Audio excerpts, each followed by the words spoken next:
Welcome to our channel. Today we how to transfer files into Canva from Google Drive. Quick tutorial step by step clearly. To transfer files from Google Drive into Canva, open your web browser. Log in to your Canva account.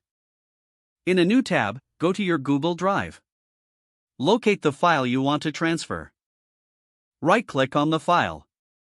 Select Get Link from the drop-down menu. Make sure the sharing settings allow anyone with the link to view the file. Copy the link to your clipboard.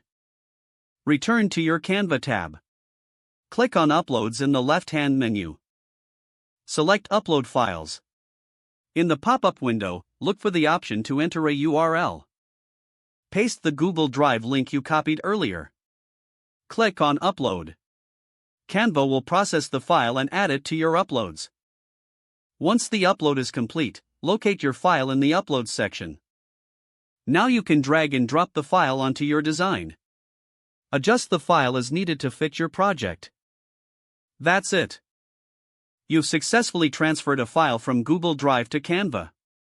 If the page does not load, refresh the browser or try again in a private or incognito window. Make sure you are using the correct email address, then retype it carefully to avoid small typos. If your password is not accepted, use the reset option and create a new strong password you can remember. Check your spam folder for verification or security emails, then complete any requested confirmation steps. Enable two-factor authentication if available to improve account security and reduce unauthorized access risk.